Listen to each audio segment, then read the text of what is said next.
23. In studio with me today is Ruthie. 23 and 23 me. and me. So I wanted to have you in the studio. You seem really interesting. You are a runner and rock climber, and you did a mile, 5 minutes. Pretty incredible. Technically sub. Yeah, under 5 minutes. Under 5. When I was in high school. Nice. And then later in college, I was much faster, ran for 46, 1500. Nice. So that's pretty good. But, and rock climbing? And I picked up rock climbing. But, it's really funny.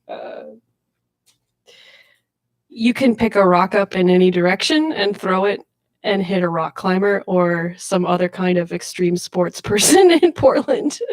There's a lot of people who do skiing, rock climbing, rafting. Yeah. Basically white people sports. Kite surfing, that's another one. But yeah, so I'm as a rock climber, I'm very, very beginner. Yeah. But I could say I was really athletic, much, much a higher level in the past as a collegiate athlete. But that didn't last that long. Time flies. I'm 33 years old. Mm-hmm. I could still probably bang out a 6-minute mile, but I could not be able to bang out 5 6-minute miles back to back like I used to, or stuff like that. Getting old is hard, right? Mm-hmm. Yeah, absolutely. So, yeah, my first ever podcast. Nice. Yeah. Happy to be here. Yeah, glad to have you. Back on episode 10, I had a guest on that was in a polycule, and you're also in one. So, when did that start? And when did you decide that you wanted to be in a poly relationship? Funnily enough, there is a group of rock climbers who are poly with each other. Really? Yeah, I think they call themselves the poly climbers or poly climb or something. Yeah. Not involved, haven't met them, just know that they exist somewhere and they go to my gym, I think. So, and apparently, according to what I've heard, they're very huggy, which sounds about right for people. Yeah, definitely. Poly. But I've been poly for a while. I have to say, just like how I discovered that I was bisexual, I didn't know what it was. There wasn't a word for it. Do you know what I mean? Yeah. So, but I knew I was different. So I was in open relationships kind of before I knew that there was a subset of poly. Yeah. And then I have a current partner who I've been with for 5 years. And we got together as poly, actually more as swingers, and then sort of more identified as the poly, it's hard to explain it because so many people have different ways that they explain it, but that poly is a blanket term, and then there's swingers and open relationships or different types of poly relationships, but we're more just exclusively a polycule now. 4-person, right? Yeah. Mm-hmm. Yeah. And when did each member join?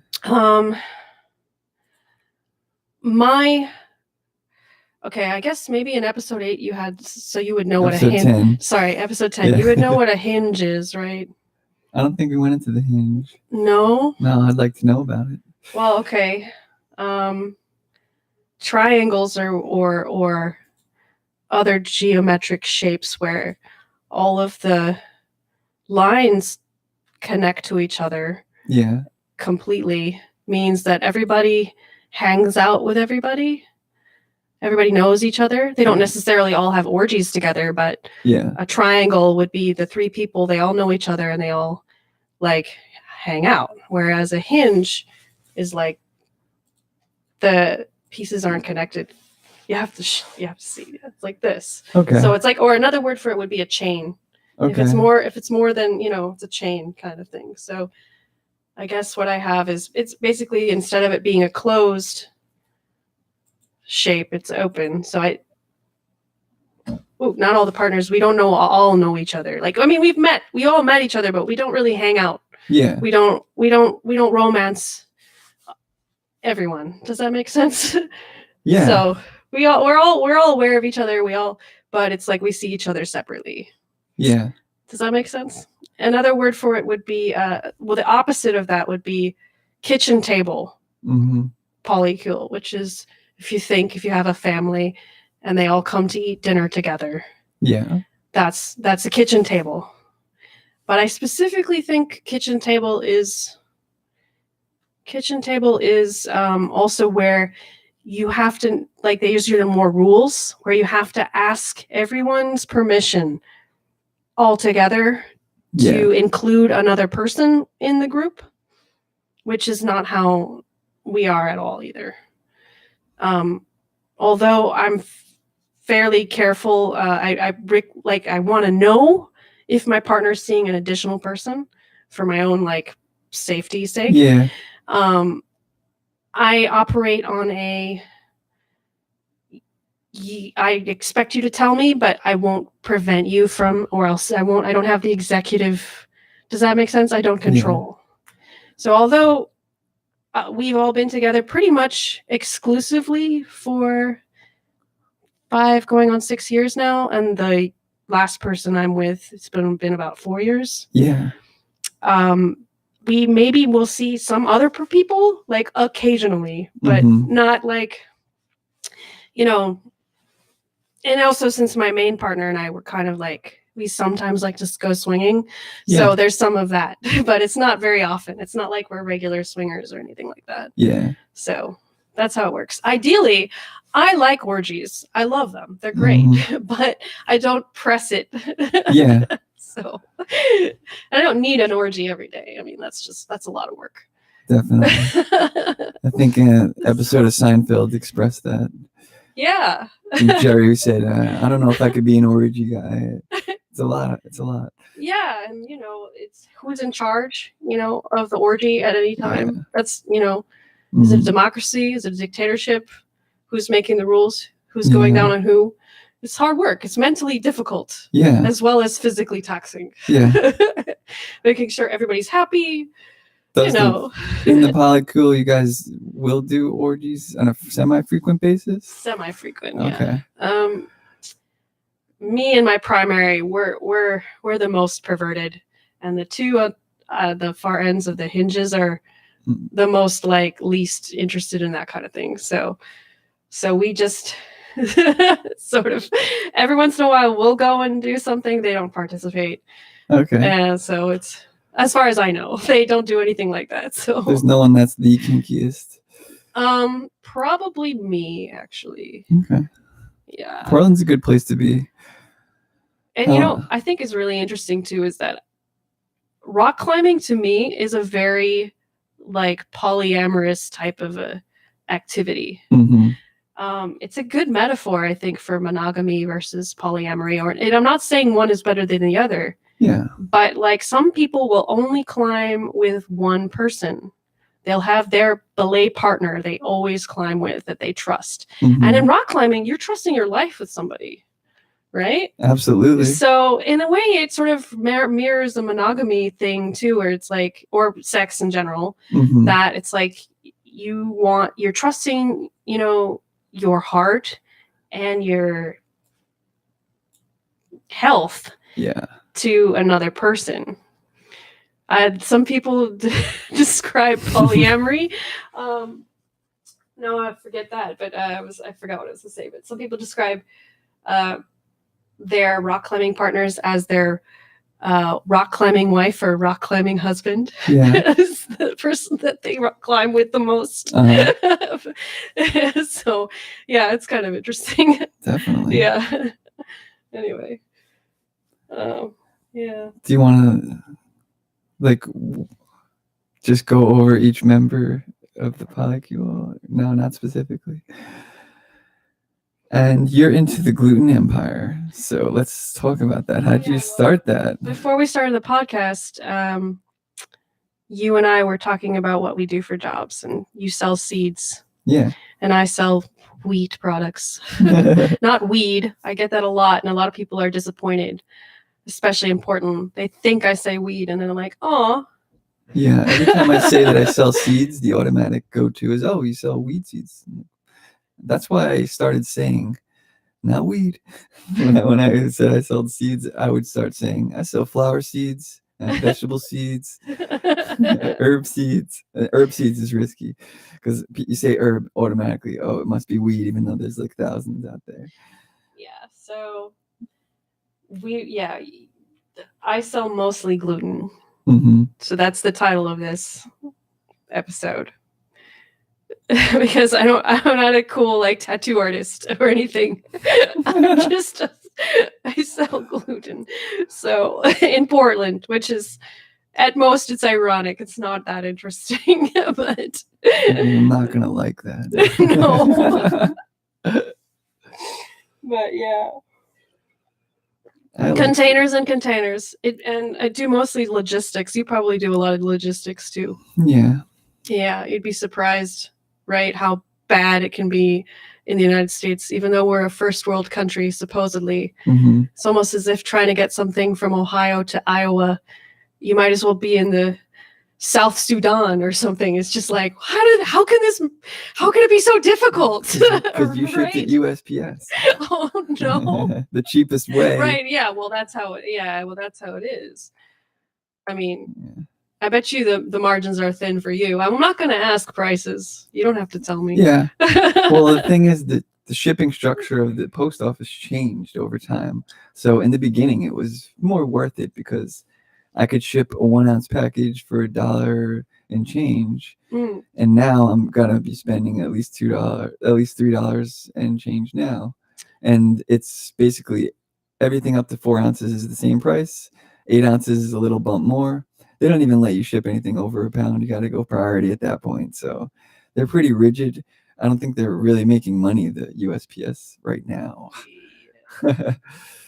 Yeah, don't piss off your local postal worker. I did piss off the UPS guy once. Oh, yeah? Suddenly, packages are downstairs. No, it's all good now. Yeah, my scale is a little bit different from yours. You ship smaller quantities. I ship whole containers worth of gluten. Just gluten. Just container of container. Oh yeah, So I know how many pounds. It's 43,000 to 54,000 pounds per container. That's 20 US like imperial tons, 25 or so metric tons, which is kilograms. It's a lot. So much baguettes. You know the big spinning bread, the Franz bakery down right by Burnside and Cooch. I usually go to Pro Bakery. Well, I mean, they're there. You've seen it. You've seen the spinning loaf, right? I think so. Yeah, it's a big donut, like bundt cake looking thing. I don't know. No, it's a bread. Okay. It's a giant bread loaf, and it spins. Nice. And it's Franz Bakery, and it's right on. Oh yeah. Okay. Yeah. That was one of the first things when I first moved to Portland that I noticed about Portland was this spinning loaf. Besides that sign, that sparkly Stag sign. Yeah. Yeah. I've taken couch surfers to see that. It's good stuff. Yeah, so we've shipped to Franz before. Nice. And that's one of our clients. What about Pro Bakes? What? No Pro Bakery, Barry Bagels. I mean, we're always looking, for. We want to cut out the middleman because we're actually a mill. Our company is an actual. We create it, so we're not a distributor. We're actually. Although I am just one of many middlemen, but my parent company actually creates the wheat, so that's kind of cool. Or creates the gluten. So, did you create a hybrid strain or anything like that? You probably never knew that there were different types of gluten. I know that because when I visited the Philippines, there was a museum and they talked about this guy who created hybrid wheat strains. So I imagine there's hybrid gluten. I wish I was a food chemist, food biologist, but there are different types of course, wheat strains, but there's also Yeah. different types of gluten, probably derived from the different types of wheat strains. And Maybe we could even create a healthy type of gluten. I don't know. Gluten's healthy. It's just bad for some people. Yeah, exactly. It's It just gets a bad bad for some rap. people. Like, I know, like, if you have celiacs, that's a real deal. I know that that's really scary and awful. It is. To Yeah. not eat bagels It's and not- bread for the rest of my life, I'd go crazy. Yeah, I know, it's It's not scary. a joke. It's not a joke. But it is a joke, though, that people will treat me as if I'm part of an evil conspiracy. Right. Yeah. But it's like our product is actually non-GMO, pesticide-free, all that stuff, because it's from Europe, so it's like the high quality. So That's Oregon standards. yeah, so You it's, got to keep up with that. yeah, it's weird actually that all of these U.S.-based bakeries and companies are importing gluten from Europe to add back into their flour, because the wheat in the United States comes from soil that is so depleted Mhm. from over farming that the wheat is not producing as much and as good of a wheat germ, which is where gluten is derived from. It's derived from the protein in the wheat germ. And if the soil is bad, it's like Yeah. basically the plant is starved, so it can't produce as high quality of a. Very interesting. I'm sure. No. You can look it up on Wikipedia, and they still don't know how gluten works. Like food chemists, they still don't know. It'll literally say, Yeah. scientists don't know. It tastes goddamn good. Bread is still, we don't know. Yeah. Like, we don't know how bread works. It's just magic. Flour, I mean, that's amazing. The fact that we figured out flour and bread, it's like the greatest creation to me. I love it so much. Yeah, bread and beer. There's a real big debate on what came first. Really? Yeah. Beer or bread. Huh. That's funny. It's like chicken or the egg. Specifically, the rising factor of bread. Like, we had Yeah. flatbreads, but that isn't really bread. Right. Matzah. But the relation of yeast to flour, there's some debate there on what came first. Whether we had some flour in a giant like pottery, like the sugar beat all that, or else. You think so? Sugar? Hell yeah. Yeah. We're like bread from sugar. Yeah, that's true. The modern race is like, we cannot live without it. I try. I'm working on it. Unless you're like Joe Rogan, so like, I don't know how the hell you do it. But, he hardly ever has sugar. I have to admit, I only really watched Joe Rogan when he was interviewing the woman who escaped from Scientology, Leah something. Remini. Yeah. I that was very therapeutic for me. And we talked about why a little bit. Let's get into that. Yeah, sure. Where should I begin? How you came to Portland, you tell me, Portland is because of this cult that we've discussed. Yeah. So yeah, my story there is more so that I came from not the greatest family background, and that is what sort of prepped me to being susceptible, like so many people are, vulnerable to certain ideologies, let's just say. I was 18. I quit college. I couldn't afford college anymore because my parents weren't supporting me. I literally ran out of food. I would have been on the street, even though this is the craziest thing, even though I was ranked in the country on my sport, I didn't have enough food to eat. And I didn't have money to pay for my rent. And because my parents refused to co-sign any loans, and they refused to help me fill out the FAFSAs, I couldn't get any loans either. Damn. So I had a partial tuition for my school because nobody gives a crap about women's long distance running. Yeah. So I basically was falling apart. I was training 70 miles a week. Yeah. Expected to travel whenever they wanted and have a full time in order to have the partial tuition for NCAA. You have to be a full time student on top of that. You can't go below 12 and a half or whatever, I don't know, credits.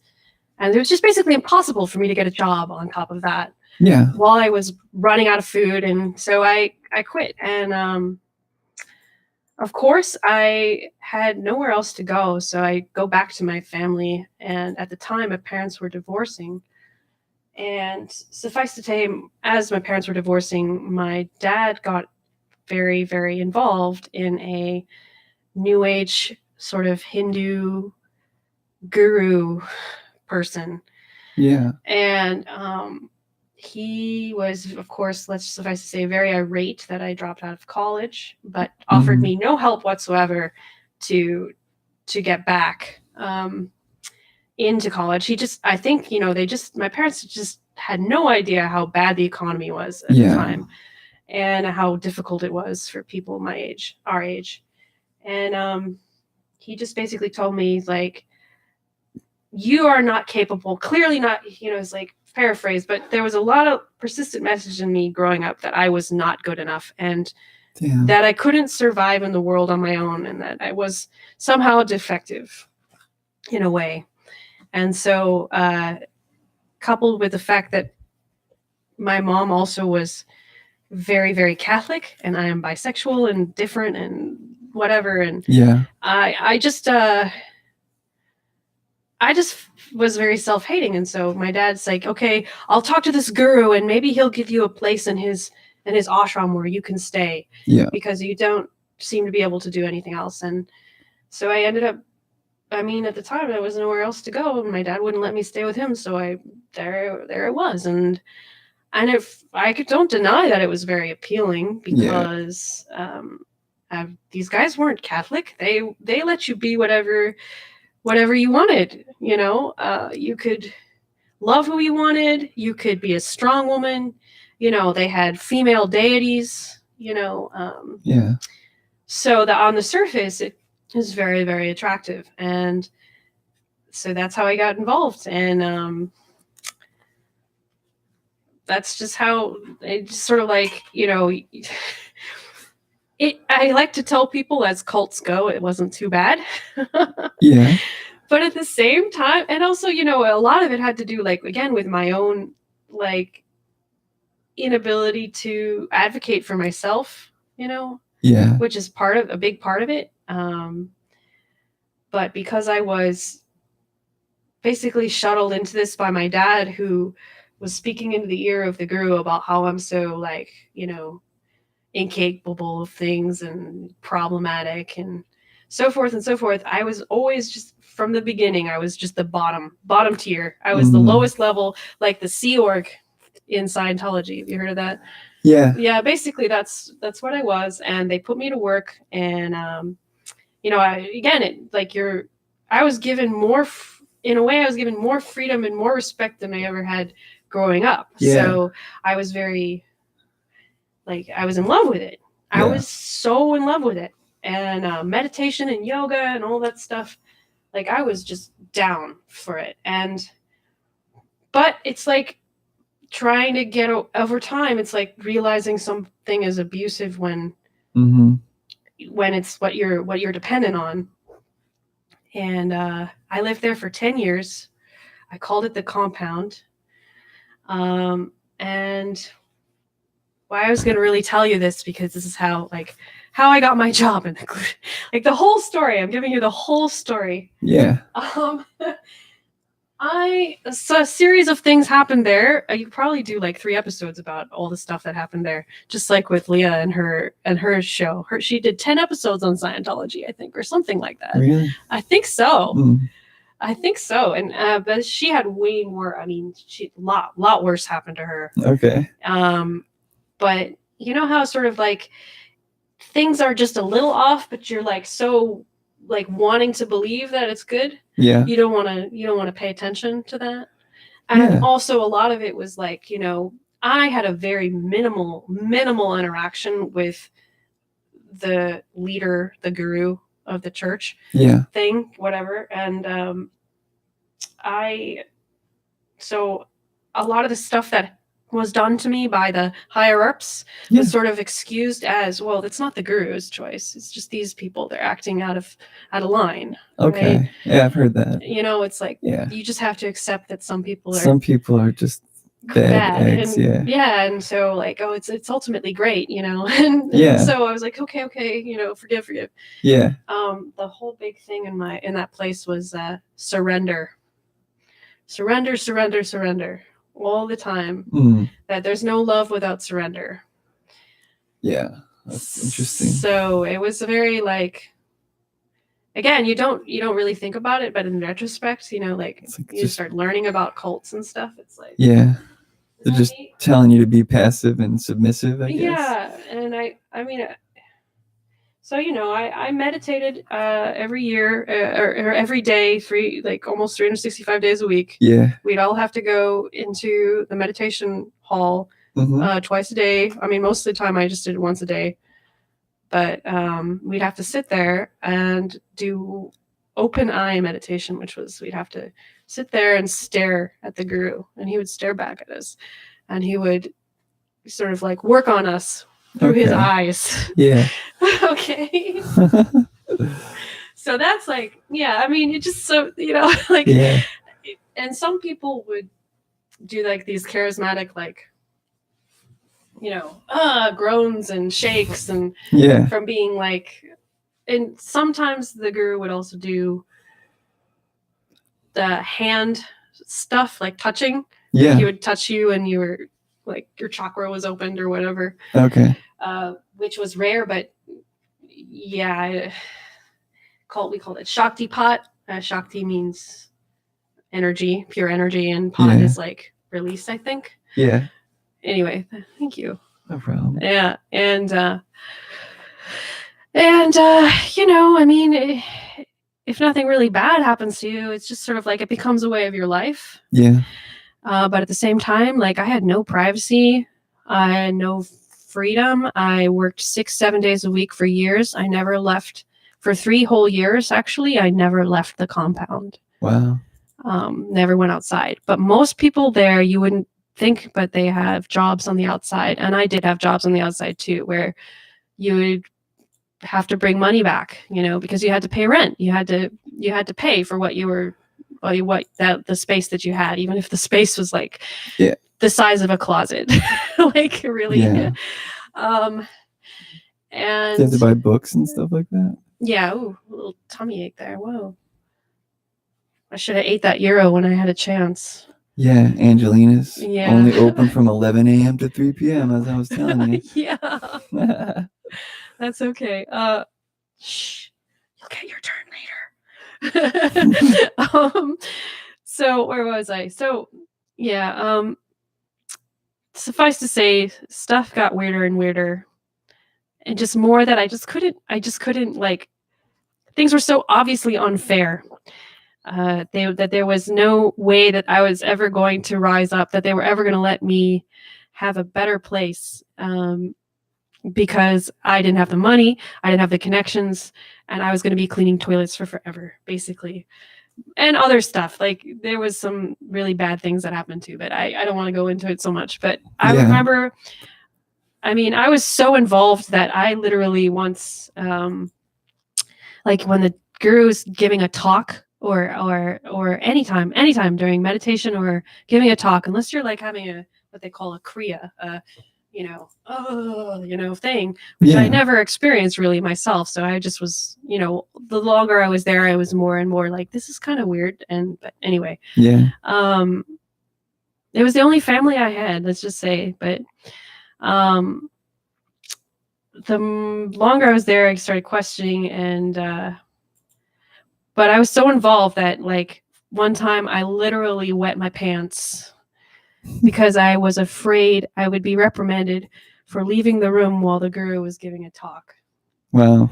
Yeah. So, I mean, that is kind of personal, but it's like, just it goes to show like how convinced I was that I had to, what is it called? Work hard. They say, I've now learned work smart, not hard. But if I had this whole mentality that if I was work hard enough, that I would be noticed.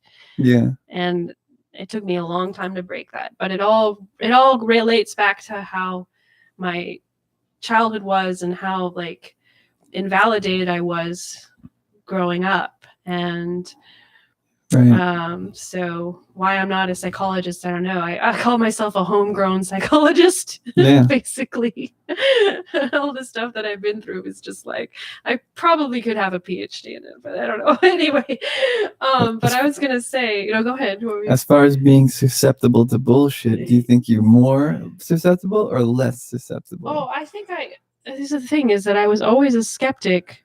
Yeah. The thought was it was like I had this idea that of course they care about me, Yeah. because they've done so much for me. Yeah. And I'm obligated, and I'm so grateful because otherwise I'd be on the street, Yeah. And I never really bought into it. And another interesting thing about this place is they would say, you don't have to believe the guru is your guru or a guru. They would say, you don't have to believe in anything. Yeah. Just come to class. Okay. Right? They call meditation class. Right. And so it was just sort of like, okay, it's just it's just a family. It was my family, right? Yeah. And they cared about me, Yeah. And later on, I learned this is a technique of cults and multi-level marketers.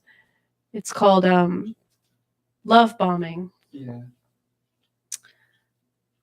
Love bombing is when you get involved in a group and they just shower you with affection and positivity and gifts. I mean, I would wake up and there'd be things by my door all the time, like gifts that people were giving me, pashmina shawls, books, like this many high of books, and a lot of the people were fairly rich there.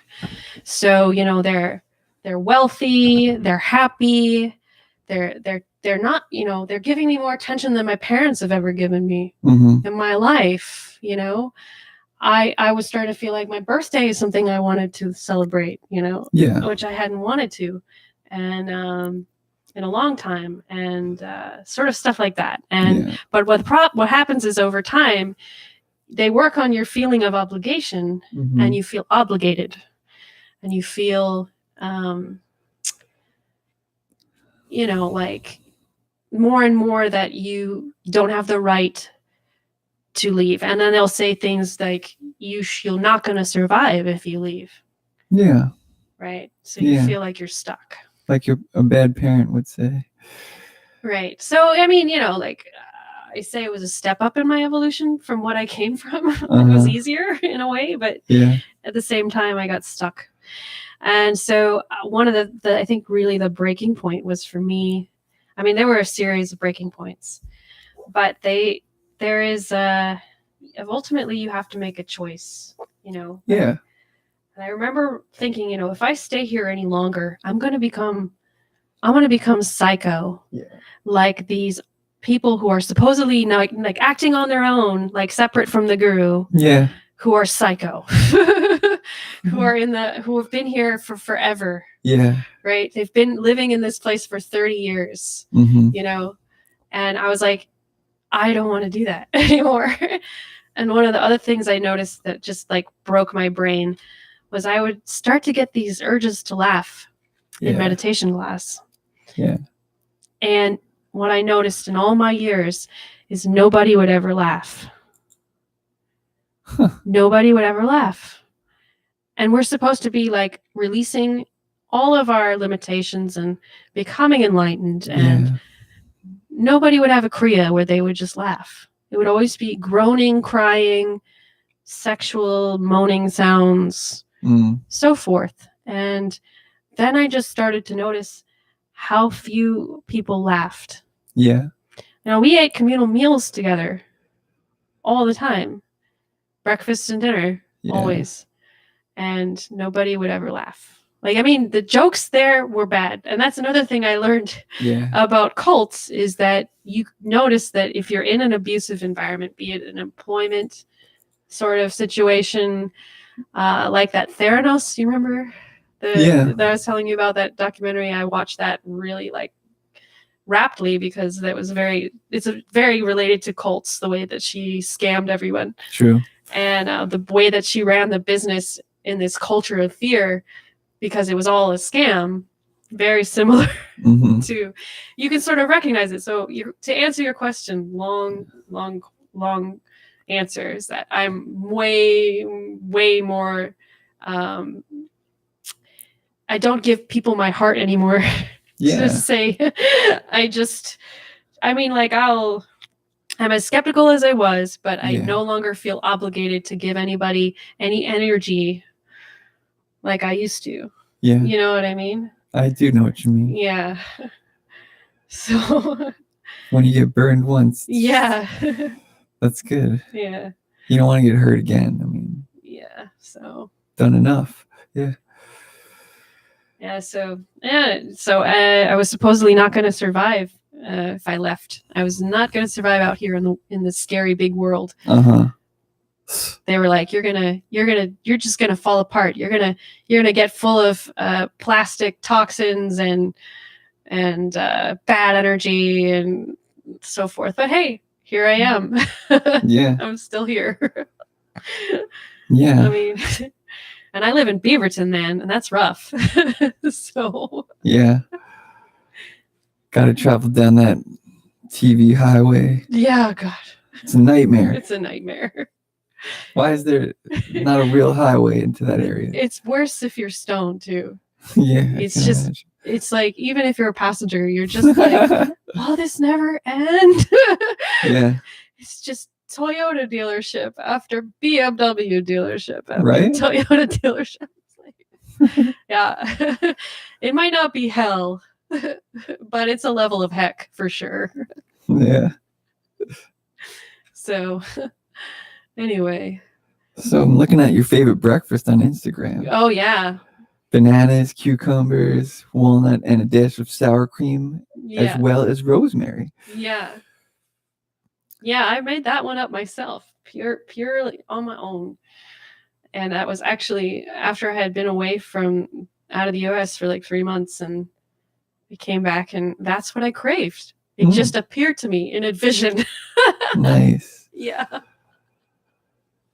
Do you like to eat mostly vegetables or meat? No, I'm bad. I mean, when I lived in the ashram, we only had meat once a week. Okay. If that.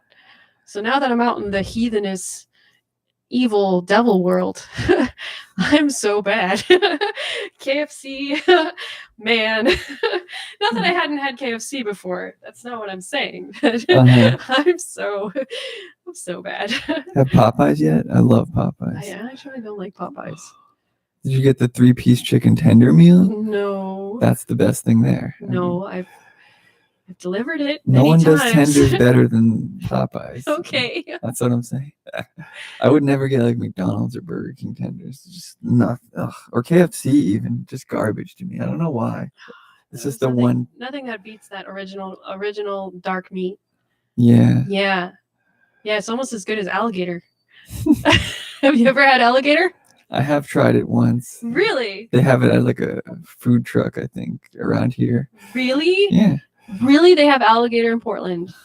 Either that or it was a different kind of animal. Nah. I don't know which one it was. No, it'd be really expensive. They don't have it here. Well, I mean, maybe. Oh, that you gotta give me that. What I don't know food if it card? was alligator. It was a different animal. It was a different animal for sure. Yeah. Maybe snake. No. No. Something more around this region, probably. I'm not sure. Yeah. But I do like alligator meat a lot. Nice. And I have family. I have cousins in Florida, so. Did you Google your name with Florida Man and the year and see what came up? No. Did you? I did, but apparently you're not supposed to do the year, so it wasn't really the way you do it. But apparently crazy stuff comes up because apparently people in Florida don't treat their dogs right and other No. slanderous things. That's what I've heard. Such stereotypical things about Florida. It's probably like fine. Have you been there? I've never been. Oh yeah, Florida's strange. They're currently undergoing an invasive iguana species like problem. Basically, Really? yeah. These I think they're Spanish or something, Mm-hmm. and these iguanas are basically killing all the native lizards and birds and stuff, Wow. and they also eat like gardens. Like they're not good for the gardens. And if there's one thing that's important to Florida people, it's their lawns and their golf courses. Yeah. I think there are two employments available in Florida, 2 jobs you can have: pool cleaner or lawn maintenance. Like those are the 2. Like there's no other. Like nobody does anything else there. Yeah. I'm fairly certain. It's like you go down in the plane, coming down in the plane, and it's like, oh, this is a riding mower lover's dream. You just like that's. Anyway. There's got to be a dog breeder job though. Oh, I mean, but anyway, the one thing I saw like 5 billboards of in Florida was iguana exterminators, like just for iguanas. So that's very interesting. Weird. Yeah. So no, the third employment is apparently working at a kava bar. Mm-hmm. Have you heard about this? No. Kava and kratom is the biggest industry in Florida. Well-known kratom. Yeah. World seed supply. Yeah. My friend deals in kratom. Oh, hey, hook me up. Okay. Boom, fist bump. He's gonna give me the same price as everyone else. That's just how he rolls. But I wish it wasn't that way, but you know. Yeah, well, maybe he really likes gluten. Everyone does, unless you're allergic to it. Yeah, they just don't know they do. Unless you're allergic to it, you should not be like biased to it. Yeah, gluten is like it's fashionable to hate it, but everyone secretly loves it. Yeah. Anyway. So. So I'm looking at this picture when you went to the Ukraine. Yeah, I did. Untouched snow. Looks pretty freaking awesome. Yeah. What was that like? Like, did you write poetry after that? No, but Slava Ukraine. That means glory to Ukraine. Mm-hmm. I say that to anyone who says anything remotely pro-Trump, and it just breaks their brain. Yeah. I was arguing Russian trolls before we even knew what Russian trolls were. You know, we didn't know what they were in 2016 until 2016. You were ahead of the curve. I was ahead of the curve. Yeah. Nice. Yeah, way ahead. So you knew that they would screw up the election? No, but I knew that they were. No, I didn't. I mean, like, I didn't. Do you believe they did? They're involved. Yeah. The narrow definition of collusion that Mueller had that was rejected by Barr. I definitely think there's still more to be, because I know all about Manafort. Like, I knew who Manafort was before we knew who like everyone else did, because he's linked through Ukraine. Yeah. And he was basically the corrupt election setter for Yanukovych, who was the Putin sort of puppet in Ukraine before he got kicked out. He got kicked out recently because they had their revolution in 2013, 2014. Yeah. And then he fled to Moscow, for which Ukraine created a new government, and in retaliation for that, Putin invaded Crimea. Yeah. But Manafort was paid like $28 million. Really? By Putin-linked businesses to be the election setter for Yanukovych.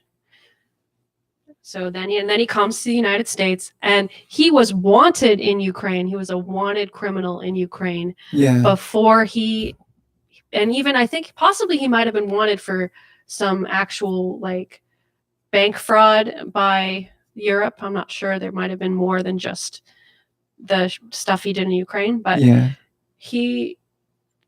so there's no way that the Republicans didn't know who he was and what he was before he was put on the campaign. And he's what? How many indictments? Like 17? now, right? And that's just one of them. Like there's Flynn, Carter. There's no way they didn't know. It's just no way that. Do you think that was the case with Hillary as well? That they knew that shady stuff was going on? What shady stuff? The uranium one? Is I that? don't know. I've heard so many things on the internet. I mean, Yeah. that's always going to happen, though. I mean, that's just what people do. They like to defame people. I don't know what's true, so you tell me. Yeah, you see how like now how I really wasn't meant to be a Buddhist nun Yeah. or Buddhist Hindu, quiet yoga teacher with a whispery voice going, now breathe in and open your heart chakra. I wasn't meant to be. I was pretending to be something I'm not. Right. And I'm obviously no longer ashamed of it, but obviously I have opinions. So yeah. Do you ever meditate or anything? Oh, I just tell people people ask me if I do anything like pray or mantra or meditate, and I say I'm retired from religion and retired from it. I don't need to do it anymore. I'm not saying I achieved enlightenment. I've just put it in the bank and I'm done. Or you could think of it as like if somebody ate carrots all the time for 15 years, would they want to eat another carrot? No. So that's another way I say of it. Yeah. Here's another interesting thing about meditation, which I probably, if there are people who may never have heard this before, but there's different types of meditation, and the most common one that people do, specifically also here in the United States, that they call as mindfulness, right? It's intended to, on the good side, it's intended to quiet your brain down, which I do all the time. Like it's just a second nature for me. It's just breathing. To me, it's just being aware of your breath and counting to 10 and stuff. But the other levels of it is it's intended to take your ego or any thought that your brain might be sticking to and break it down so that you can assess it and be detached from it. So it's like on the good side, it's emotional regulation. It's calming your brain. It's looking at things from a detached perspective so you can be more objective. But conveniently, it's also called mind-breaking meditation. And if you're told to do it all the time, which is what I was doing, it's a way of basically putting your brain outside the door so that you can be brainwashed, basically. So where to the point where you're not allowed to have a thought of your own. You're supposed to just be empty, void. So I don't do that anymore. There's another kind of meditation. The opposite of it is called mind-building meditation, where you specifically follow your brain in a certain direction. You don't want to like go to the gutter with it, but you specifically want to be like, you know what? I'm going to let my brain think of possibilities, things I want. Visualization. In sports psychology, it's actually, I used to do like before races and stuff. It's like I would do it as a matter of course. I do it for months and months prior to a big race. Every night I would visualize how I was going to win this race. I would get it down to the second. You know what I mean? And so that's the other side of meditation, and that's also very important. And I do much more of that. That actually struggle for me now because I spent so much of my time breaking myself down so that I wouldn't question. Right? Because I was obligated. I was like, these are my family. This is what they want. This is what they're telling me to do. Right? Yeah, exactly. So that it's a good question, though. Yeah, no. Actually, I have a bit of like, let's just say, I wouldn't say PTSD, but maybe like I can't stand yoga people. Like the whole like Instagram yoga, like essential oil bullshit type of stuff. I just New Age. No, I can't. Yeah, I'm done with it. I'm retired. I hear you. I just can't. So I'd like to think that I have in a way I'm a balancing force in Portland. From I'm an anchor to reality.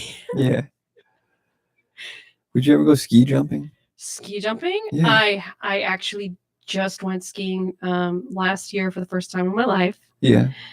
And actually, I did it like 3 or 4 times. I went to Mount Hood Meadows and then Timberline. And I actually did my first ever ski jump like in Timberline. So Really? yeah, I mean, I didn't go high. It wasn't one of those like giant ones. No It was a flips. short one. Yeah. But I stuck it. It You was didn't do any great. 540 misties or anything? No, no, no. But it was pretty cool because then after that they had the Winter Olympics and I was watching it and I was like, I get it now.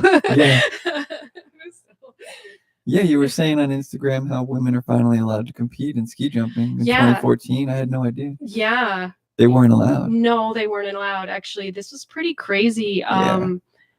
The IOC, the International Olympic Committee, Yeah. literally 2 of the guys on it were saying women can't do this or shouldn't do the sport because it could damage our uteruses. Really? In 2015. That's crazy. That is crazy. That's crazy. That mythology is still, it's hard for me to believe it still exists. I actually did have a coach tell me that women shouldn't do running because it damages their uteruses. But that was in 2002, all right? That was different time. Men shouldn't be riding horses. Well, just think about it for a minute. Whose genitalia is on the outside of the body? Yeah, last I checked. Yeah, exactly. So guess who is more likely to suffer severe genital trauma from sports? Hurdles, man. By a no joke. factor. You got dangling bits. Yeah. Cat swatting at it. Yeah. It ain't women. Let's just say it's not us. Seriously. Seriously. So I spent a lot. Luckily, at the compound that I was in, I had an internet connection, so I knew that I was going to get out of this place for about 3-4 years before I actually got out. That's one of the biggest main things of getting out of abusive relationships. The number one difficulty they say is financial reasons. Mm-hmm. So I was saving my money for a long, long time and just sort of hoping that I wouldn't get kicked out, so I could just stay there as long as I possibly could, getting money and trying to find resources and figure it out. Yeah. And anyway, but I had an internet connection. So I read a lot on the internet. Yeah. And I commented a lot on the internet in many, many, many forums. And such as Reddit and things. Shh. That's a word that you don't say aloud in Ireland. Okay. You're not allowed to let people know you're on Reddit, remember? Why is that again? No, you don't know that? No. No, that's like an unspoken rule. It's so weird. It's like, that is weird. Yeah, people don't like it if. What did they create, Redditors? I don't know, because I think it has to do with the anonymity of it, which is what makes it superior in a way. Throwaway. Yeah. And people are more like themselves, their real selves, Yeah. Which is what I like about it, because for a long time I was terrified that I would be caught thinking what I was thinking and saying what I was saying. Yeah. Is that where there's a lot of trolls on Reddit? No, that's good. Yeah. Not as many as Twitter. It's true. It's not a joke. It's true. I know. I mean, that's the internet, but it seems like Reddit has a. Especially if you mention your poly online and some of the bigger forums. Really? Oh, especially like the relationship forums. Mm-hmm. Oh man, that is a gamble. Wow. You can get attacked pretty rough on that. It's like more so than if you were saying like if you were gay or bisexual. Uh-huh. What are some of the things that they would say? I've been called, all the slurs that there are for women who are promiscuous. Yeah. I think it maybe a factor of also being female online. Uh-huh. I think might be more of it. Yeah. Than anything. I think that. Yeah, especially if you're a gamer or something like that. Yeah. That's what I heard anyways. You get on the headset and they hear you're a woman, or they see that your screen name relates to a woman, and you start getting a prejudiced treatment. Yeah, I don't like it. I mean, one of the roughest lessons that I had to learn was that, as a matter of fact, I knew Christians were misogynist. Uh-huh. Right? the Judeo-Christian stuff, right? Yeah. But I had been duped into thinking I was at. All right, yeah. So, Yeah. Good. Try not to get my wet slobber on the mic. That I had been duped to think that it's actually kind of a noble savagism that Eastern religions were somehow more progressive Yeah. because they have female deities, and no, it's the same. It's the same. It's just as misogynist. It's just they hide it better, especially the New Age ones. Right. You know, so it's if you get down to it, all the male deities are related to consciousness and intelligence, and all the female deities are related to just pure like object, like power, pure power, Okay. or even like just the illusion of life, like the Right. illusion of reality. So it's like negative, to be owned, to be dominated, to be subjected, Right. to be The white tiger. controlled. Exactly. Yeah. So it's so, yeah. And it's just one of those things too. It's like, the older I get, also the more I realize, like, in so many ways, politicians, religious leaders, small cult leaders, like, it doesn't matter, family units, they'll use women's bodies for their agenda. Like, that was a real deep, like, political or social realization for me. Yeah. Because in the cult, for example, it's like, and it wasn't, I didn't really see it happen so much in my, it happened, but reading more about other groups like Children of God and stuff, it's like they use the women to get men involved. Yeah. Right. You use the pretty lady. Right. To entice, and even her body becomes a form of collateral to entice young men who are really the most desired. Yeah, they do that. Yeah, so it's sort of like, gotta have a pretty messenger. And I, even though I had a difficult upbringing in my own way, I wasn't ever sexually abused. That's good. So I've always had a boundary, a good boundary, like, idea of what's not okay and okay. And so I think the kind of people who get confused about, like, boundaries in the sense where they want to sleep with their psychologist or sleep with their spiritual teacher. Yeah. That's sort of like a power imbalance that's really not healthy. Yeah. A lot of them get involved in cults. A lot of them do. Yeah, you can't lead and have that kind of misaligned power. Well, yeah, they'll say they can, but it's like, and I'm sure, like, it can happen where, there are people who will tell me right to my face, like, I'm already imagining people from my group, like, getting mad at me, like, right now. I'm just like, oh, they're going to come after me. But no, it's not like that. Yeah. But it's like, that they'll say it was great for them, Yeah. So I'm not saying, like, it's like, what is a fetish, right? Yeah. So there's some sort of like it's not a straight black and white. There's a gray area, where you might be working out your trauma from previous abuse, but you might actually be working it out in a positive way. And of course, not all fetishes come from trauma, but so I don't know. It's hard to say. Yeah. Anyway. Yeah, I was looking, and you had Taco Tuesday at a truck, $6. Yeah. Would you say the tacos are as good as California tacos? I am actually not that big of a taco fan, but every once in a while, I will really crave a taco. Yeah. And I honestly can't tell you what a good taco is. Like, I'm not the expert on tacos. I'm the guy that likes Taco Bell, so me neither. Yeah, but those were good tacos. Nice. And I think a good taco is one where the meat's done right and the cilantro is fresh. Oh, you like cilantro? Oh, yeah. It tastes like soap. You don't like cilantro? I'm the 10%.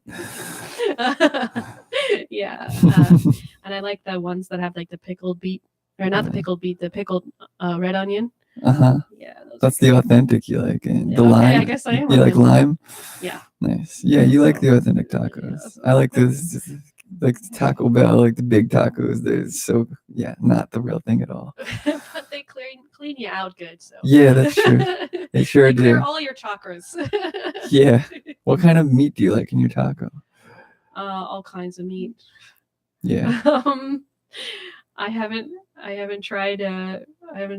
Fish taco? Nah, I love fish tacos. Nice. I haven't tried like an oyster taco. Apparently, that's a thing. I've never tried it though.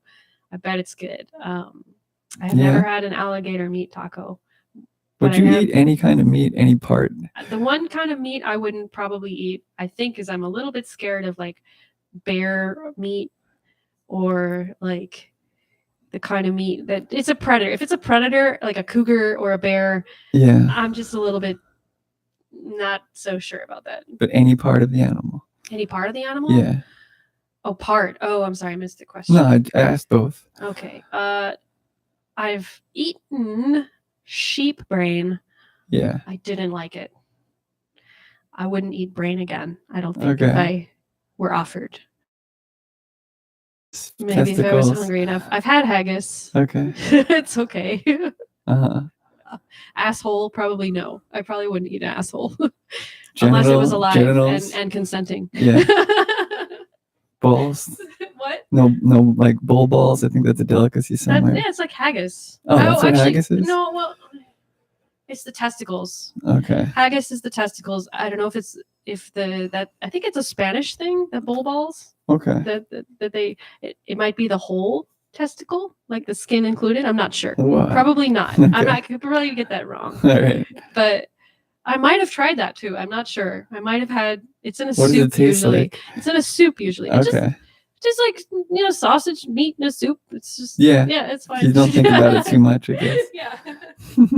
What about snails? I like snails. You like you snails? You could be on Fear Factor. No, I couldn't do it.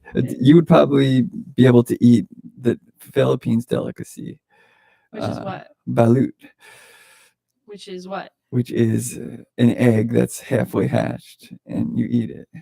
Halfway hatched? It's like in its stage, like it's almost hatched, but it's not, and they cook it at that point. I think I saw this on one of those like extreme cooking things. Like, yeah, was it Gordon Ramsay or one of the travel ones? It would have been Anthony Bourdain or something. Maybe. Yeah, but no. Yeah, I probably wouldn't eat that. No, thanks. That's another thing to add to the exactly. No. That one's too much. No way. I like a good bacon, egg, and cheese sandwich, and I'm good on that. Yeah. So how I got it to work with gluten, basically. I know you didn't ask me this question, but I think you should know. I think the world should know. Yeah.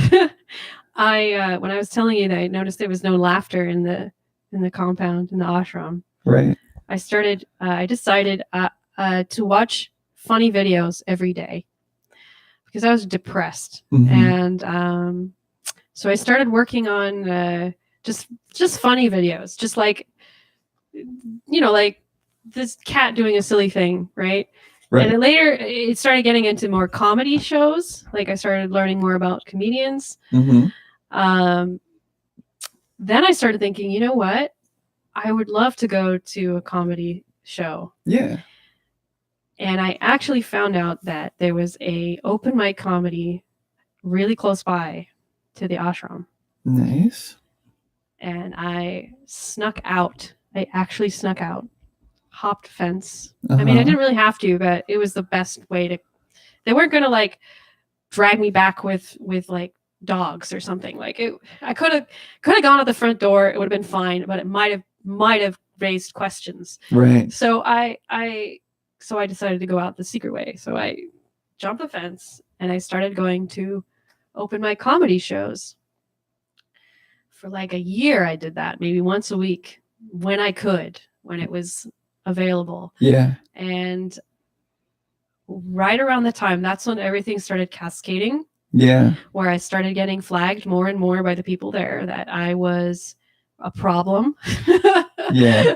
Because I was clearly starting to have a little bit more independent thought on my own. Yeah. And I literally got kicked out. I got called, what was it? I got called spiritual poison. Uh-huh. And I had originally I had only 48 hours to get out. Really? Yes, which would have been I would have been on the street. But luckily somebody who I was friends with and still is friends with in that community, advocated to give me 30 days. That was nice. Yeah, I got 30 days. I got a job at a gas station. Wow. Grave shifts. Damn, at least you got out. Bought a car. Actually, no, I had a scooter. I bought a scooter with about $3,000 that I had saved. Yeah. And found a place that ended up being just awful. But it was like the slumlord of a slumlord, like just awful rental unit where the landlord later, like, he threw broken glass at me. Yeah. And I had to call the police. I mean, it was just like awful. But the whole thing was, as soon as I got out, I was like free. Yeah. And then through comedy, I started networking with people. And that's how I got my job that I have now, selling gluten. So networking, you never know what that's going to lead to. Yeah, exactly. So it's great. You got to meet as many new people as you can, honestly, because you have no idea what's going to happen. Yeah, exactly. So that's what happened.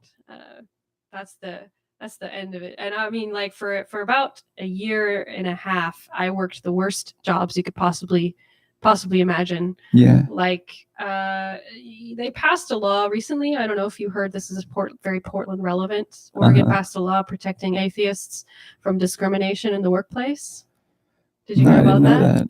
Yeah, it's pretty cool. Because, I mean, not like technically you're not supposed to anywhere. Yeah. But it's not really like explicit that being a non-believer is a belief in the law. So there's some states that kind of loophole around that. Okay. So now Oregon has said, no, we won't, which is great. Yeah. And people have been talking to me online about it. They're like, did we even need it? Because apparently we have a lot of non-religious people here in Oregon because we're or Portland specifically, because we're a bunch of, like, you know, clowns and stuff or whatever, rebel punks or whatever. But anyway. My friend Roman was a Christian and he just went back to California, so they just lost one. There's only 660,000 people here, so that's a considerable amount. Yeah, right. So anyway, but my boss in one of my jobs I had literally would call me while I was on my off day. Like, I worked 6 days a week. You know, they always manage to make you work like super a lot, but the very minimum, so you don't actually have full-time position. You know what I mean? And I was on call, so anytime they called me, I would have to come in. And she called me while I was at home, while she was on the clock on her job. Yeah. And read Bible quotes to me and tell me I needed to come to Jesus. Wow. Yeah, and I couldn't say, I mean, I was terrified. I couldn't say anything because I was for sure that I was going to get fired if I said anything. And actually, that is what happened, because I eventually went to HR with it. Yeah. And I think what happened was she was told by her district manager to try to find some bullshit way to fire me so that they can get rid of this problem. And she failed. She tried to write me up for something completely, and I just calmly, like, I was just like, well, but you can look at the video. Yeah. That's what I didn't do that. And she lost her mind, and she actually assaulted me in my job. What? Yeah, she literally, like, and it was interesting too, because she was shorter than me. She was like 4'11". Yeah. And she was like she missed like half her teeth. Like, it was so, and she assaulted me. Cops had to be called. What? And then I was fired in retaliation for that a week later. Crazy. Yeah. So, but the whole time I was like, this is better than what I was in. I'm free. My evenings are free. That's I can true. think whatever I want. I can say whatever I want. Yeah. To whoever I want. So, but yeah. So yeah, us atheists, agnostics, whatever. I don't know. Actually, I didn't mean to presume what your beliefs are. I'm sorry. No, it's fine. No. But anyway, I never go full atheist. Just go agnostic. Yeah. Okay. It's much easier. It's the pussy way, but whatever. I don't want to go all in. No one does. And some people do. That's fine. If you're really that sure, then go for it. But do you think Carl Sagan was all in? He might have been. I mean, he was pretty much all about the universe, right? Yeah, Christopher Hitchens for sure. Yeah. Yeah. He's not around anymore. Is he? I don't know. I don't think so. No, he's the one that had the throat cancer. Okay. But there's one more. What's his name? He's still the biologist guy. Richard Dawkins. dated Lala Ward from Doctor Who. That's why. That's why I Yeah. know. Yeah. Yeah. I stand him. He's awesome. Yeah. Anyway. So, well, yeah. I hope that this doesn't get me in trouble for anything I've said. They have lawyers that work for them, but I think they've sold their building. They're actually it's basically the whole thing is coming apart basically, Yeah. just slowly. Okay. And so I think I'm gonna be okay. I don't have anybody coming after me. That's good. I'm a nobody. I'm just a little, as the Red Hot Chili Peppers song goes.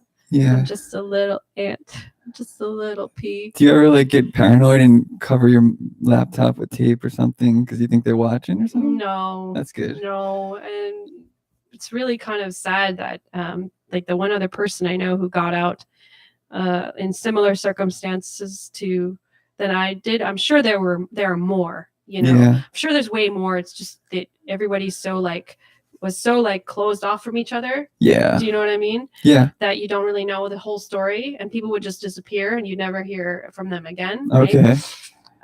But the only other person I know who got out like I got out, she was very, let's just say more damaged than me. All right. Yeah. Like, I know I have my issues, but she got sexually abused? Yeah, that sucks. And she was very paranoid, and she, I tried to meet her a couple times just to sort of after we both got out to support each other. Yeah. But she was so far gone, thinking that she was the reincarnation of the female Buddha, and that there was demonic energy being sent to her from the guru to try to stop her from her from her actualizing her. I think she later got institutionalized. So yeah. So I've always been terrified of that. That's one of my greatest fears is to be crazy. So no. No, I know crazy people, and you are far from crazy. So. Thank you. Yeah. I just was talking to one a few days ago. My former business partner. I hate him so much, and I just do a lot of this show to not think about that guy, man. Yeah. So you are not crazy. I was a little anxious coming here though, because I don't think in the comedy community that it isn't necessarily the healthiest community, by the way, but there's good people in there, but it's just I don't even think I've even talked about what I went through on stage to anybody. So because I'm afraid of being judged for it, or congratulations. You seduced me. Yeah, I'm glad. I don't think it was that hard. You were pretty agreeable from the start. Yeah, it's springtime. Call it spring fever. Uh-huh. Gotta get out of the house, Yeah. Yeah. I talk to my birds too much, Yeah. So I can't wait to do some gardening. Adams Community Garden. Yeah, I got my plot over there. Where is that? It's over by Forest Park. Yeah, there's a place called Macleay Park. It's spelled Macleay. Yeah. Never know how to pronounce it, but yeah, I think I know what you're talking about. It's north, like 23rd, 26th or something. Yeah, it's right before Forest Park. Yeah, and it's 200 square feet. I planted garlic in the winter. It's looking pretty good. That's good. I got the tomato plant in the window, but you know what self-hate is? Yeah, that's all the stuff in the shampoo. No, self-hate is having only garlic powder in your house, actually, and not having fresh cloves of garlic in your house. That's self-hate. That's you can't. It's not. I'm spoiled. I won't even have the store garlic because I grow it every year, and it lasts a long time. I don't need. I still have garlic from last year. Really? Yeah. What? And it's still in your fridge? It's not even in the fridge at all. It's outside, and it's untouched, undamaged, completely. Beaverton must be more humid. I think so. Well, I'm up here on the 12th floor. Yeah, that's got to be it. Yeah. That's got to be it. Maybe, yeah. I do remember ground living. This is great up here. It does get cold sometimes. Yeah. Or hot, but other than that, because the window, all the sun, that window over there is cool. It's great to grow plants on, but it gets really hot in the summer, I think. So yeah, skiing. You know who the real Jesus is? Is whoever invented downhill skiing. That's the real Jesus. That's You get the real a second good coming. beta endorphin rush from that. If only if I, the thing about skiing too is like, it's really the sport for people with really good insurance plans. You know what I mean? Like I literally would be like, I try this, but I don't want to be bankrupt from insurance bills, and I didn't get for medical bills. I can't play. Like, I mean, it's like that's why you go ski. You go ski. You go all out in other countries where where there's no charge at all, like Canada, or something like that. Or even if they charge you, it's like the exchange rate is very in your favor. So I loved spending money in the Philippines. Oh, I bet you probably lived like a king. I did. There? 3 weeks, I'd only spent $600 on my credit card. What? How did I do that? $20 motel stays. What? Yeah. Wow. Hotel. Sorry, that's good. You can't say motel. It sounds seedy. Well, when I was in Ukraine, it was like I had a whole apartment for like $28 a day or something like that. Yeah, Airbnb. that's the better ones were 28. It was pretty crappy. The $20 ones. I was like, 30. I'm gonna splurge this time. 40. The $50 ones were real nice. Yeah. In Makati, I had like a high rise. It was amazing. Yeah. And that was one of the cheap ones. They had like a deal on one of the apps. What's the food that you like the best in the Philippines? Food I liked the best. I don't know the names of it. It wasn't that good, honestly. I didn't like the Philippines food that much. Philippine food is a little too different. It's very different. I mean, I did try this one place that was really pretty good. Yeah. So, but I was just wanting my comfort food a lot of the times. I'm a bad traveler, I guess. I don't know. But I did experiment and have like, the Asian food. It was fine. Yeah, Brazil is dope. Nice. Did I say I went to Brazil at all, or is it no? No, I don't think we covered that. Yeah, I went to Brazil. I got, I got to make it up for all the not stuff, the nothing that happened in my 20s, or as I call the inner journey versus the outer journey. Now I get to be really, really selfish. And so I went to Brazil. Brazil's really good food. I mean, the one thing though that they don't have butter at all there. Oh. No butter. Like I figure Philippines the same. No butter, right? The butters? No, they had butter. They had butter. Really? They just didn't have hot water in some places, but they had butter. The only thing I noticed that they didn't have was the hot water in some places. Okay, well, when I say butter, I mean like the most they have is it very quotations butter. Right, real butter? You mean? No, it's just like somebody's got to go down there and help the Brazilian people understand what butter is. Because they basically even the stuff that they say is real butter, vegetable oil, it's something. Clearly cut. Yeah. So they have some kind of a regulation issue where no FDA over there. It's crazy too because apparently they have a really good like cattle industry in general. Yeah. So you'd think the dairy would be great, but apparently they just it's a lot of corruption. So they just don't know what butter is. Yeah. Like the fresh butter, like the 100% whole milk, like this is butter. And I actually took my friend from Brazil, who I had met there after being online, went friends with them for a very long time. But anyway, I took them with me to Europe, where we were in Serbia, and we actually got served this amazing meal because I was splurging. We had like a 10-hour flight, and I was like, I'm gonna buy a lot of food, and it's gonna be really good. So we buy this 10-course meal, and they come first with the butter. And at this point, I had completely forgotten that he never had real butter. And he was like, "Is this sour cream?" Mm-hmm. He thought it was sour cream. What? White? And I was like, "No, it's butter." Yeah. And he was like crying. He didn't know. And apparently, another thing I did not know is that the Serbs have amazing food. Amazing food. It's like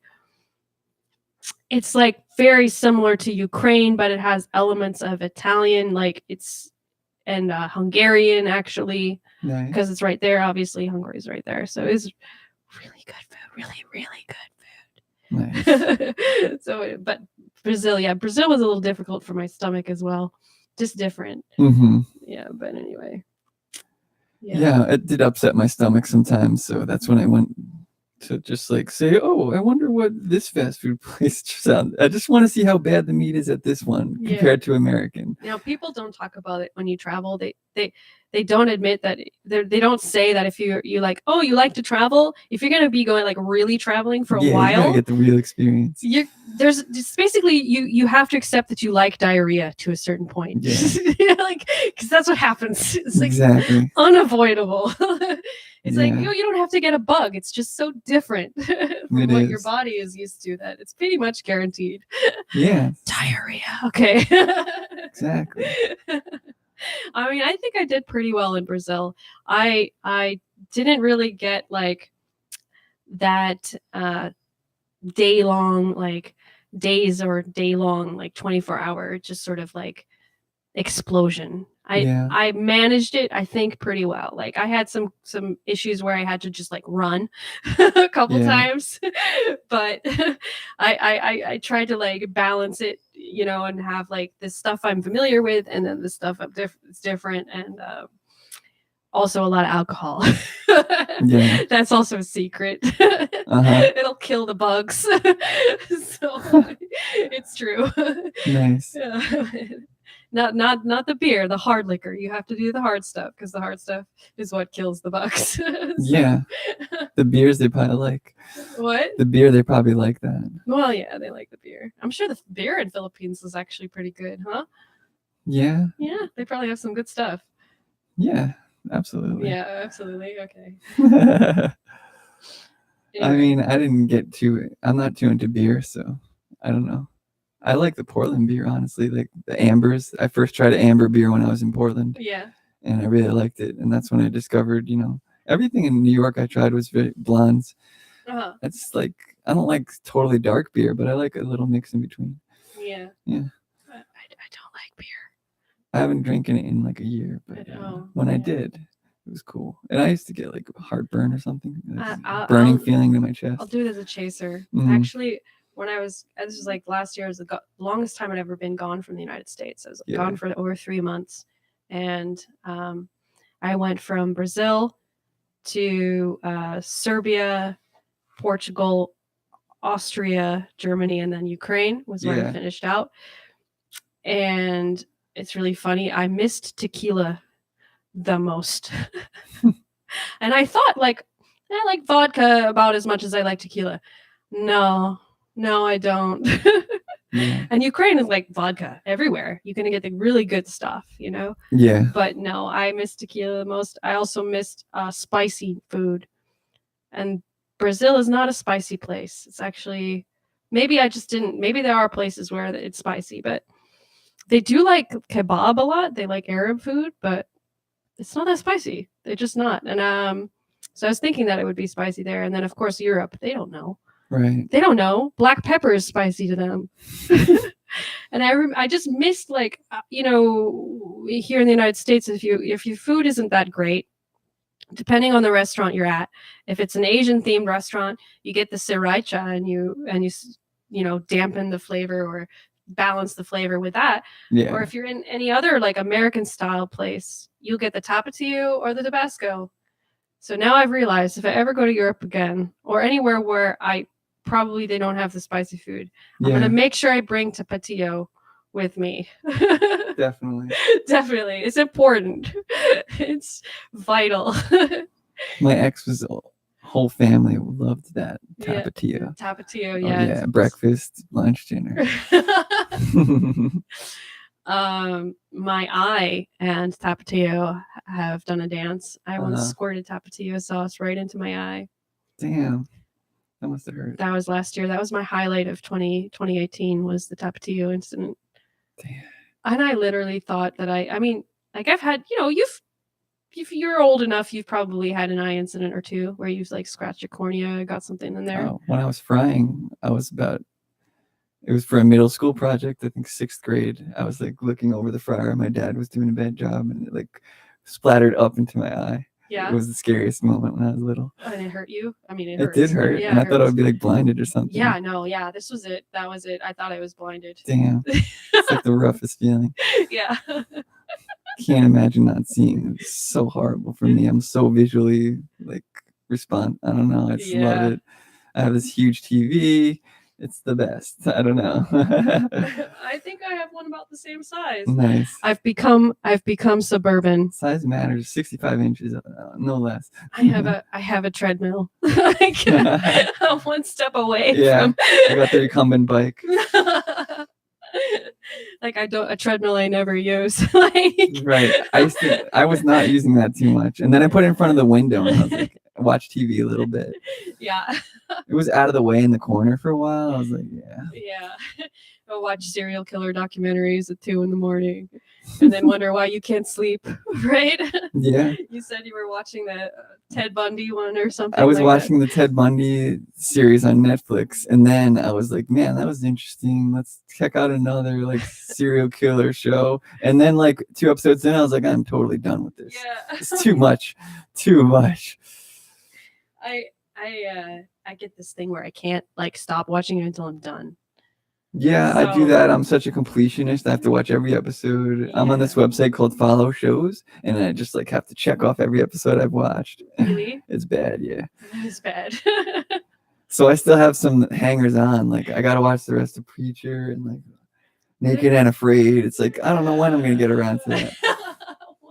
These shows are antiquating too. Some of them I eventually take off. Like Family Guy, I was like, I can't do it anymore. You guys are never gonna end the show, and you just keep repeating. So I'm gonna take you off the list because I'm not doing it anymore. I can't watch Family Guy. It's a little bit too like It's antiquated now. Well, it's sort of a sign that you've come from crappy, emotionally invalidating, abusive, dysfunctional environments when you can't watch sitcoms satirizing it because it's too real for you. Yeah. You know what I'm saying? Like, Yeah. I can't watch Malcolm in the Middle. It's just too real. Yeah. Like, I know it's a joke. It's funny for other people, but it isn't funny for me. Yeah. And I was like, I spent too many Christmases in psych ward, like, well, because one of us, not me, but like, mommy's in the psych ward for Christmas, so we got to bring her Christmas dinner. Yeah. So yeah. That's another episode. Have Beck talk about that if you want. No, yeah, maybe. That'd be cool. Yeah, if you want me to come back, yeah, I'm an open book now. Oh, yeah. For sure. You've cracked my onion or whatever. I've cracked an onion. Well, we were talking about, was it serial killers and then TV shows and then suburban life. What was it? It was one more thing I was going to talk about. I forgot. No, it's okay. We can yeah. There was so much. I never thought that I would be a TV owning, like townhouse living gluten salesperson. If you were to take where I was 3 years ago and put me where I am now, it's just like no way. Yeah, nobody thought Steve-O from Jackass would eventually become a vegan and healthy as hell and a straight edge, like the guy that did ketamine all day. No, but I don't know. He was. I saw that happen. You did? Yeah, I saw that because he was just so extreme in one way. That's true. You go extreme one way, and then you got 2 choices. It's like die or go extreme the other way. Yeah, clean pools or do maintenance. Yeah. Iguana extermination. I think in Florida. Or you can be a cop in Florida. Yeah. And harass the Kratom users. That's the new Miami Vice. Anyway, okay, yeah. Yeah. So it was great having you on. Can't wait to watch myself later. For sure. All right. Bye-bye. Bye-bye. Ba-boom.